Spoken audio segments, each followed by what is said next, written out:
Romania was blessed to have King Michael, a man of such great quality, as its monarch and head of state. Many outstanding attributes come to mind when we consider his historic significance and character, but moral rectitude and personal courage define him as a remarkable man and rightful king who opposed with all his strength the twin evils of Nazism and communism. The tragic destiny of Romania in the 20th century is the sad fact that his reign only covered a relatively short period of time. Were it not for misguided politicians and a cruel destiny, his reign would have lasted 90 years, possibly the longest in world history, and Romania would have undoubtedly been a much happier and more prosperous country.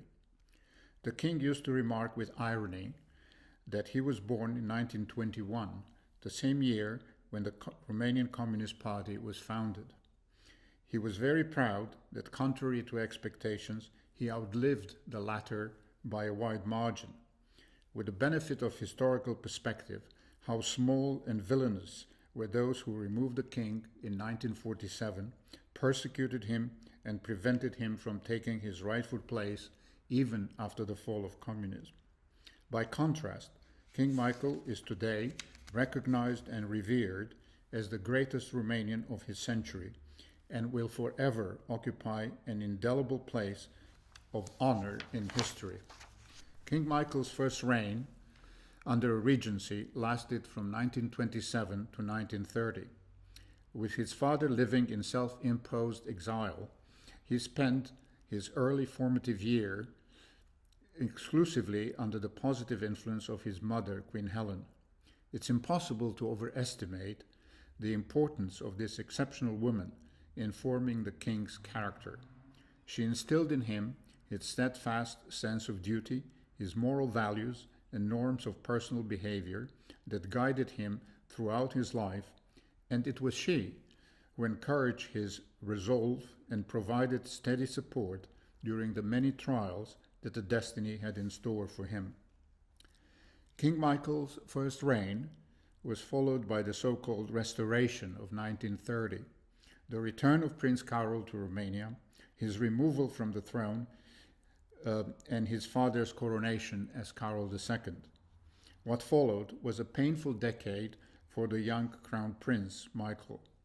The relationship between his father and son was difficult from the very beginning and remained so uneasy until Carol's II death in 1953. Upon his restoration, Carol separated the Crown Prince from his mother and exiled Queen Helen to Florence, where she remained until 1940. The young prince was only allowed a couple of short visits each year to see his mother. From the very beginning, Carol II or his subordinates spied on him and read his private correspondence. Carol II was also very jealous of his son. Even late in life, King Michael often reminisced that whenever he excelled in some activity, driving or shooting for example, his father would try to prevent him from pursuing it. Not surprisingly, this marked King Michael's personality. He became cautious and somewhat taciturn in public. He learned at an early age to confide only in those close to him whom he could trust. His warm personality and sense of humor were abundantly on display with family and friends, but in public he was reserved. King Carol made a positive, if unusual, contribution to his son's education by creating a special school including students drawn from different walks of life and from various ethnic backgrounds, taught by outstanding professors chosen by the well-known sociologist and ethnographer Dimitrie Gusti. As a result, the young prince received a solid education that stood him in good stead for the rest of his life. Even after many years in exile, his conversational Romanian was impressively elegant, as was his detailed knowledge of Romania's history and geography. And speaking to the core of King Michael's character, childhood friendships formed during those school years lasted a lifetime.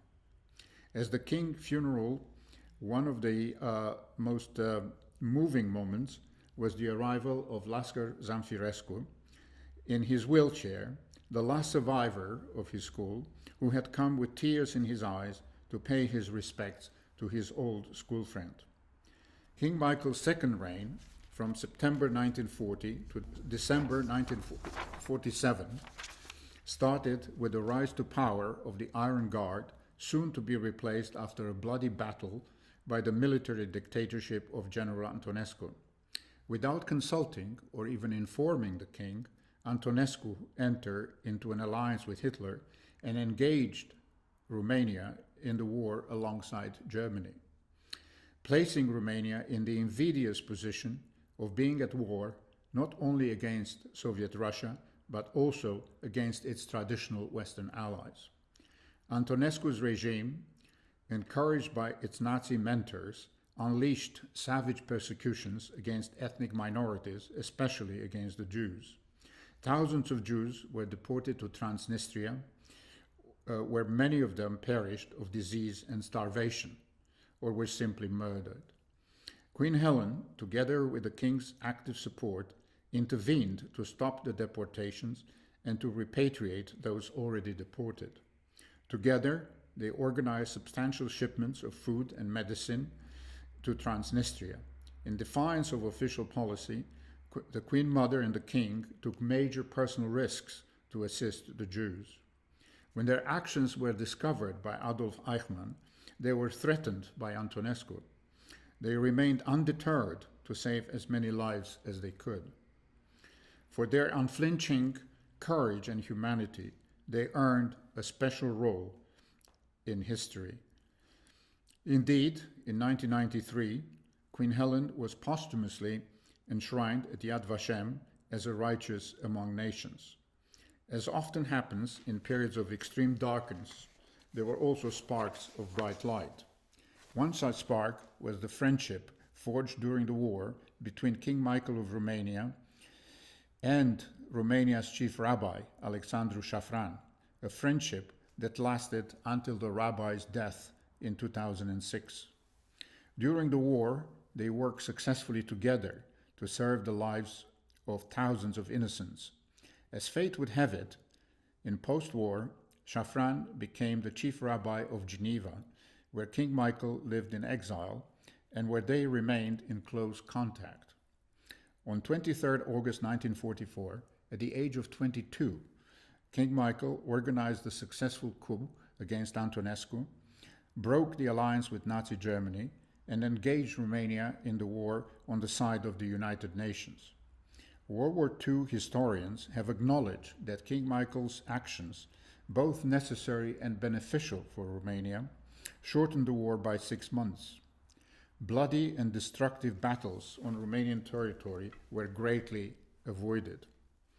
The armistice, which was signed in Moscow in September 1944, although harsh and unfair to Romania, declared the Second Vienna Award, or the Vienna Diktat as it's known, null and void, thus opening the path to the return of Transylvania to Romania.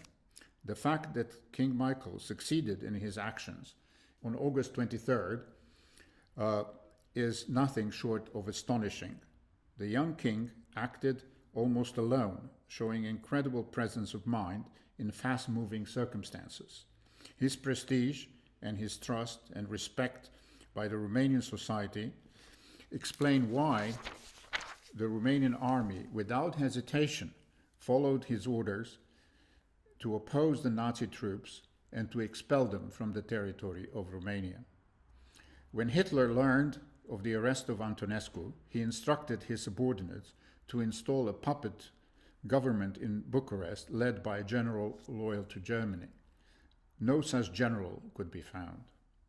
By the time the Soviet troops marched into Bucharest at the end of August, the city had already been liberated by the Romanian army, and the government committed to the democratic values had already been installed by the king.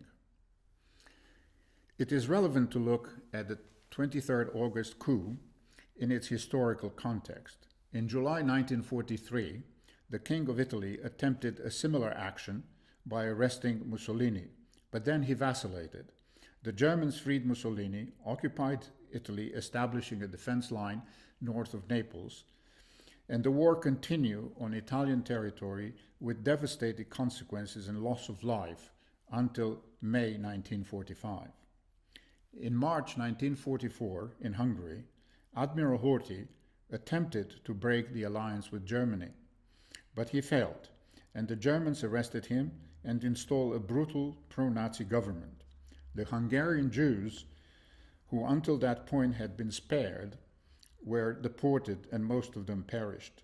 Subsequently, fierce battles on Hungarian territory led to massive destruction and death. In light of these events, we can only imagine what would have happened in Romania had King Michael hesitated or failed in 1944. Immediately after the successful coup, the king reintroduced the democratic constitution of 1923, but sadly, these actions and the defeat of Nazi Germany did not bring lasting freedom to Romania. Under Soviet occupation, during a 3-year period, a brutal Soviet-style dictatorship was gradually imposed and human rights were suppressed. Once again, with great courage and at great personal risk, King Michael opposed with all his strength the communist power grab. In the process of imposing a regime based on lies and repression, the communists feared and hated King Michael. The king was legitimate, popular, extremely principled, and courageous. In addition, he was young, vibrant, handsome, and even worse, from their point of view, he was greatly admired and revered by the overwhelming majority of Romanians. The communists recognized that King Michael was their main obstacle on the road to dictatorship. It took them over 3 years of maneuvering and persecution of King's political and religious supporters to be able to remove him. The king could not prevent a preordained outcome, but he did manage to delay it for as long as possible and allowed thousands of prospective victims to escape to free countries in the West. Under extreme Soviet pressure, on March 6, 1945, the king was forced to accept the puppet government of Petru Groza. However, he strongly opposed many of the measures the communists were trying to impose. In the summer of 1945, King Michael asked Groza to resign, and when Groza declined, the king initiated the royal strike, refusing to sign any documents produced by the government, thereby bringing it to a standstill. Massive popular demonstrations in support of the king took place, but they were brutally suppressed. Under pressure, not only from the Russians, but also from the Western allies, the strike finally ended in early 1946, after Groza made minor concessions. A free general election was promised. That general election took place in November 1946, but was neither free nor fair. Notwithstanding an atmosphere of intimidation, the election was won by the National Peasant Party and the National Liberal Party. Without hesitation, the pro-communist government blatantly falsified the results and declared victory. Faced with this gross violation of democratic norms, the king's initial reaction was to refuse to attend the opening of Parliament. He consulted with the British and the American allies, who refused to support him, and in the end, he had no choice but to be present, with death in his soul, as he later said. In his opposition to communism, King Michael knew that he was at great personal risk, but continued to demonstrate extraordinary personal courage. He was well aware that Prince Regent Kirill of Bulgaria had been killed by communists. He also knew that he could end up in the Gulag. Nonetheless, he was undeterred. We must also remember that he was under enormous Soviet pressure, and all had been abandoned by his Western allies. for various political considerations which are outside the scope of this brief presentation. As the dark days of December 47 approached, the king was the only man standing who was opposed to the installation of the communist dictatorship. Many of the politicians legitimately elected, prominent intellectuals, leaders of the church, had been thrown in jail or subjected to an extermination regime. The king was the only one remaining defender of the Romanian civil society, but in the end he was finally forced to abdicate under duress. He left the country in the early days of January 1948, just before the bloodbath started in Romania. Terrible and long years of exile followed. The pain suffered by King Michael, who saw his country devastated and enslaved, is hard to describe. In exile, the king showed remarkable dignity and fortitude. Often facing personal financial difficulties, he worked hard in various capacities to support his family. At the same time, he remained the focal point of the national resistance and did his best to organize a fractious in-exile opposition. In parallel, the slander machinery of the communist regime was working full-time on an industrial scale. No effort was spared to spread lies about the king. It was falsely alleged that he had left the country with trains of untold riches. Doubts were raised about his intellectual capacity. As we discovered later, despite the communist incessant propaganda campaign, most Romanians continued to respect and love the king. His true image continued to live in the memory of the older generation, and by their word of mouth, they passed it on to the young generation. It was very moving to discover, after 1989, that thousands risked their freedom in order to hide portraits of the king and other royal memorabilia. When it became possible, people were very proud to dust off their treasured mementos and put them back on display. Many were sent as gifts to the royal family and are now on exhibit on royal collections. After 42 years since the king's forced abdication, Romania's communist regime finally collapsed, providing the country with an opportunity to return to legitimacy by restoring constitutional monarchy that had been illegally removed. This would have ensured a quick return of Romania to the fold of civilized nations based on respect for individual freedom and sanctity of private property. Sadly, this was another missed opportunity. Not only was the king not restored to his legitimate position, but he was turned back at gunpoint when he came to visit his own country and to pay his respects at the graves of his ancestors. Today, when we watch the film footage of the king's attempts to come home to his own country, it is with amazement, shame, and disgust. In the face of despicable behavior by communist-trained officials, the king maintained his calm and dignity, confirming once again our admiration and deep respect for his singular character. Finally, for Easter 1992, the king was allowed a brief visit to his country. Over 1 million people cheered him with enthusiasm in the streets of Bucharest and begged him to stay. Fearful of king's popularity, and instead of respecting the wishes of the people, the government in power banned his return for another 5 years. In a show of magnanimity and in the interest of national unity, the king eventually forgave them. History, I doubt, will be equally forgiving. I was asked once if I ever saw the king angry or lose his temper. The answer was an emphatic no. However, the king was often sad and disappointed. He was sad about the poverty prevalent in Romania at the time. He was sad about the eradication of the beautiful traditions of the Romanian villages. He was sad to see the absence of a rich intellectual life. He was sad to see the landscape mutilated by hideous industrial complexes. Most of all, he was sad because he couldn't serve as he wished.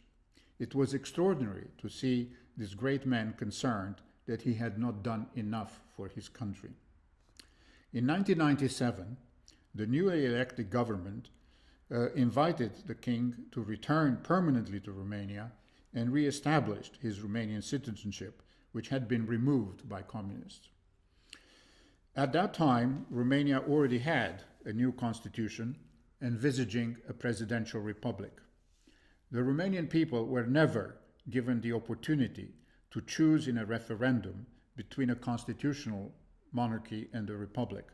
Nevertheless, the king decided not to contest the constitutional arrangements. He was, of course, convinced that the constitutional monarchy was a better system of government, organically derived from the history of the country. However, the king's view was that it was not his or his royal family's role to advocate a certain form of government. His belief was that it is the role of the civil society and of the political class to do that, while the role of the royal family is to serve the country regardless of the constitutional arrangements. The king put his ethos into practice by working hard and with great success to secure the admission of Romania in NATO and the European Union. The immense personal prestige and respect for King Michael and the scope and influence of his European royal family provided advantageous international access not readily available to government officials, and put the king in the position to influence decisions in favor of Romania. After 55 years since his forced abdication, the king and his family returned in residence at the Elisabeta Palace. It was a symbolic moment and the beginning of a new period in the evolution of the monarchy in Romania. Within a short period of time, the palace became the center of a multitude of social and cultural activities.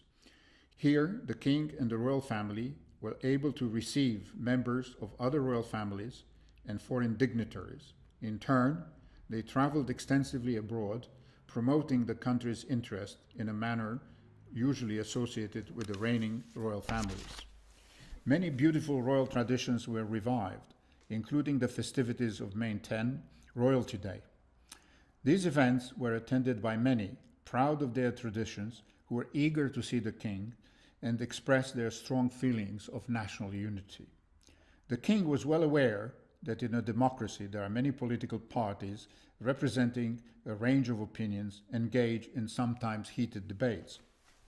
He saw this as normal and beneficial. He envisaged his role as being above politics and promoting a common culture and a common system of moral values. He discharged his responsibilities as a brilliant unifier. He also prepared his eldest daughter, now Her Majesty Margareta, custodian of the crown, to take over from him at the appropriate moment. By the end of his life, he has laid the foundations for what is in Romania today a functional monarchy. In the existing constitutional framework, the royal house and its head play a central role in the civil society, and a monarchy at the forefront of social cultural life that is actively promoting the interest of Romania around the world. I was fortunate to have had the privilege of being in the service of King Michael and being given the opportunity to know him. The king was not only a great role model for me, but he was my hero. He was modest and courteous, and always treated everyone with kindness and respect, regardless of rank and social position. He was genuinely interested in the well-being of those who worked for him. His punctuality was legendary and demonstrated his consideration and respect for others. I enjoyed many private moments with the king, which I cherish, including him sharing with me his in-depth knowledge and passion for his Jeep collection. On one of my visits to see him in Switzerland, his private secretary told me that the car and the driver would collect me at the train station. Much to my amazement, the car sent to collect me was driven by King Michael himself. This is the generous man that he was.